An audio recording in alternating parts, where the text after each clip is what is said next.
Hello designers, welcome to Safa Creations. எங்களோட aari work pre recorded கோர்ஸ்க்கான Deepavali offer போயிட்டு இருக்கு. அதுவும் ஃபர்ஸ்ட் ஜாயின் பண்ற 3 ஸ்டூடெண்ட்ஸுக்கு 20% ஆஃபரும், அதுக்கு அடுத்த 3 ஸ்டூடெண்ட்ஸுக்கு 10% ஆஃபரும் கொடுத்துட்டு இருக்கோம். ஸோ டைம் வேஸ்ட் பண்ணாம உடனே ஸ்க்ரீன்ல தெரியிற இந்த நம்பர்ல காண்டாக்ட் பண்ணி உங்களோட நேமை ரெஜிஸ்டர் பண்ணிக்கோங்க. கோயம்புத்தூரில் என்னோட கிளைண்ட் அவங்க குட்டி பொண்ணோட பர்த்டேக்காக ஆசையாக ஒரு ட்ரெஸ் எடுத்துகிட்டு வந்தாங்க. வரும்போது பைக்கோட சைலன்சர் பட்டு அந்த கவர் ஃபுல்லாக மெல்ட் ஆகி இந்தளவுக்கு ஃப்ராக்கில் ஹார்டான ஸ்டெயின் வந்து படிஞ்சிருச்சு. ஸோ இதை வந்து எதுவுமே பண்ண முடியல. லைட்டாக இருந்தால் கூட ஏதாவது ட்ரிக்ஸ் ஃபாலோ பண்ணி ரிமூவ் பண்ண ட்ரை பண்ணலாம். ஆனால் நல்லா ஹார்டாக இருந்ததுனால எதுவுமே பண்ண முடியல. ஸோ இது ஏதாவது செய்ய முடியுமா, ஒன் டே தான் இருக்குது ஃபங்க்ஷனுக்குன்னு சொல்லி கேட்டாங்க. இதுக்கு நான் என்ன பண்ணேன் அப்படிங்கிறத தான் இந்த வீடியோவில் ஸ்டெப் பை ஸ்டெப்பாக பார்க்கலாம். சேனலை சப்ஸ்கிரைப் பண்ணாமல் பார்த்துட்டு இருக்கவங்க சப்ஸ்கிரைப் பண்ணிவிட்டு பெல் ஐக்கானையும் ஆல்ங்கிற ஆப்ஷனையும் செலக்ட் பண்ணிக்கோங்க. ஸ்பேஸ் சில்க் மெட்டீரியல் தான் கொஞ்சம் கிராண்ட் லுக் கொடுக்கும். அதனால இந்த மெட்டீரியலில் வந்து நான் ஃபேப்ரிக் எடுத்துக்கிட்டேன். ஃபேப்ரிக்கில் நான் முதல்ல ஒரு பாக்ஸ் ரெடி பண்ணேன். இதை ரெடி பண்ண வீடியோ மட்டும் கேமரா வந்து ஆன் பண்ண மறந்துட்டேன். ஸோ ரெக்கார்ட் ஆகாமல் போயிடுச்சு. நான் வந்து உங்களுக்கு எக்ஸ்பிளைன் பண்ணுறேன். 18 இன்ச் நீளமும் 9 இன்ச் அகலமும் இருக்கிற கிளாத் தான் நான் கட் பண்ணியிருந்தேன். அதை டபுளாக ஃபோல்ட் பண்ணி 3 சைடு ஃபுல்லாக ஸ்டிச் பண்ணிட்டு 4வது சைடில் பாதிக்கு மட்டும் ஸ்டிச் பண்ணி கொஞ்சமாக கேப் கொடுத்துட்டேன். இதுக்கப்புறமா அந்த கேப் வழியாக நம்ம சுற்றிலும் போட்ட ஸ்டிச் எல்லாமே உள்பக்கம் போகிற மாதிரி டர்ன் பண்ணிக்கிட்டேன். அந்த குட்டியாக நம்ம கொடுத்துருந்த அந்த கேப்பையும் கையிலே வந்து ஸ்டிச் பண்ணி க்ளோஸ் பண்ணியாச்சு. அதுக்கப்புறமா தான் நீங்கள் இப்போ பார்த்துட்ருக்க இந்த ஸ்கொயர் பீஸ் கிடச்சிது. இதுக்கு நடுவில் கரெக்டாக டிவைட் பண்ணி இப்போ 9 இன்ச் இருக்குது அப்படின்னா 4 இன்ச்சில் நான் நடுவில் ஒரு லைன் போட்டிருக்கேன். இந்த லைனுக்கு மேலே சின்ன சின்னதாக ரன்னிங் ஸ்டிச் கொடுக்கலாம். நல்லா நெருக்கமாக கீழே மேலேன்னு நீடில் மூவ் பண்ணி ஸ்டிச் பண்ணிட்டே போகணும். நார்மல் மிஷின் த்ரெட் தான் யூஸ் பண்ணியிருக்கேன் இதுக்கு. ஸோ ஒரு சைடு இழுத்து நல்லா டைட் பண்ணிட்டோம் அப்படின்னா நடுவில் இந்த மாதிரி டைட் ஆகிடும். திருப்பியும் நான் இன்னொரு தடவை ரிவர்ஸ் சைடில் இன்செர்ட் பண்ணிக்கிறேன். இந்த மாதிரி ஒரு 2 டைம்ஸோ இல்லை 3 டைம்ஸோ பண்ணிக்கோங்க.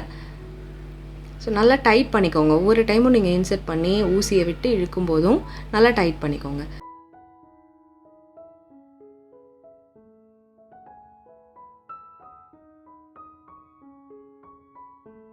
கடைசியாக இந்த மாதிரி பின் பண்ணிவிட்டு த்ரெட்டு ஊசியில் ஒரு 2-3 டைம் சுற்றி இழுத்தீங்கன்னா நாட் விழுந்துடும். இந்த ப்ராசஸையும் ஒரு 2 டைம் பண்ணிக்கோங்க. இப்போ எக்ஸ்ட்ராவாக இருக்க த்ரெட்டை கட் பண்ணிடலாம். அவ்வளோதான், போ ரெடி ஆயிடுச்சு. இதுக்கு வந்து ஒரு பெல்ட் கொடுக்கணும். இந்த பெல்ட்டுக்கு வந்து 1 இன்ச் அகலமும் 2 இன்ச் நீளமும் இருக்கிற கிளாத் எடுத்துகிட்டு இல்லை வாக்கில் 2ஆக மடக்கி ஒரு ஸ்டிச் போட்டுட்டு ரிவர்ஸ் திருப்பியிருக்கேன். நார்மலாக நம்ம சுடிதார் ப்ளவுஸ்லாம் டிசைன் பண்ணுறதுக்கு லூப் ரெடி பண்ணுவோம்ல, பைப்பிங் மாதிரி, அதே போல் தான் குட்டியாக ரெடி பண்ணியிருக்கேன். இந்த போவோட மேல் பக்கமாக வச்சுட்டு பேக் சைடில் கொஞ்சம் எக்ஸ்ட்ராவாக இருக்கு இல்லையா, இந்த இடத்துல டைட் பண்ணி ஸ்டிச் பண்ண போகிறோம். ஸ்டிச் பண்ணும்போது போ மேலே ஸ்டிச் விழுந்துடும். அதனால் 2 பக்கமும் இருக்கிற அந்த டிசைனை வந்து இப்படி ஒரு கையில் பிடிச்சிட்டு ஸ்டிச்சஸ் போட்டுக்கலாம். ஸோ அவ்வளோதான், போ ரெடி ஆயிடுச்சு. இதை நான் ஃப்ராக்கில் வச்சு எப்படி இருக்குன்னு பார்த்துட்டு இதை வந்து நான் ஸ்டிச் பண்ணிக்கிறேன். ஸ்டிச் பண்ணதுக்கப்புறம் ப்ளைனாக இருந்தனால நடுவில் மட்டும் ஒரு 6 பேர்ல் பீட் கொடுத்துட்டு ஸ்டிச் பண்ணிக்கிட்டேன். ஃபஸ்ட்டு ஒரே லூப்பில் 6 பீடையும் கோர்த்து ஸ்டிச் பண்ணிவிட்டு அதுக்கப்புறமா இடையில ஒவ்வொரு பீடுக்கு நடுவில் இருக்க கேப்லேயும் ஒரு ஸ்டிச் கொடுத்துக்கிறேன். இந்த மாதிரி அப்போ தான் நல்லா ஸ்ட்ராங்காக இருக்கும். 6 பீடுக்கு இடையிலையுமே ஒவ்வொரு பீடுக்கு நடுவுலையும், அதாவது மொத்தமாக 6 பீட் இருக்குல்ல, 6 டைமும் இதே மாதிரி ஸ்டிச் பண்ணிவிட்டு பேக் சைடில் எண்டிங் நாட் போட்டு கட் பண்ணிக்கலாம். அவ்வளோதான், இதோட கம்ப்ளீட் பண்ணிடலான்னு தான் பார்த்தேன். ஆனால் வந்து இந்த போ வந்து இந்த பக்கம் அந்த பக்கம் ஃப்ராக்கை நகர்த்தும் போது நகருது. ஸோ அடியில் இருக்கிற கரை வந்து அப்படியே விசிபிளாக தெரியுது. ப்ளைனாகவும் இருக்க மாதிரி தோணுச்சு. அதுக்காக தான் நான் பீட் ஒர்க் கொடுக்கலான்னு யோசிச்சுருந்தேன். இந்த மாதிரி போவோட ஓரத்தில் ஃப்ராக்கோட ஃபஸ்ட் லேயரை சேர்த்து ரன்னிங் ஸ்டிச் கொடுக்குறேன். ஒவ்வொரு ரன்னிங் ஸ்டிச் கொடுக்கும்போதும் ஒரு பேர்ல் பீட் வந்து ஆட் பண்ணிக்கிறேன். இந்த பேர்ல் வந்து 6 mm சைஸு. இதை ஸ்டிச் பண்ணும்போது பொறுமையாகவும் கவனமாகவும் ஸ்டிச் பண்ணும். ரொம்ப டைட்டாக இழுத்தீங்கன்னா சுருக்கம் வந்துடும்.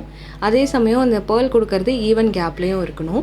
டிசைன் வந்து கரெக்டான ஆர்டரில் நம்ம ப்ளேஸ் பண்ணி தான் தைக்கிறோமான்னு அப்பப்போ செக் பண்ணிக்கணும். இல்லை அப்படின்னா நீங்கள் பாட்டுக்கு ஸ்டிச்சஸ்லேயே போகுது கம்ப்ளீட் பண்ணி பார்க்கும்போது போர்டு ஷேப் வந்து அந்தளவுக்கு கரெக்டாக வராது.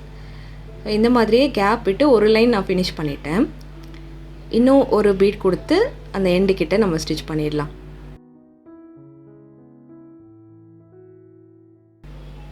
இப்போ ஒரு லைன் முடிஞ்சதா, இதுக்கு அடுத்தது வந்துட்டு ஒவ்வொரு 2 பீடுக்கு இடையிலையும் நடுவில் வர மாதிரி இன்னொரு லைன் வந்து ஸ்டிச் பண்ணோம். இந்த மாதிரி மறுபடியும் த்ரெட்டை மேலே எடுத்துகிட்டு பாருங்கள், நான் ஆல்ரெடி மேலே 2 பீட் கொடுத்துருக்கேன். அதுக்கு சென்டரில் இன்னொன்று வருது.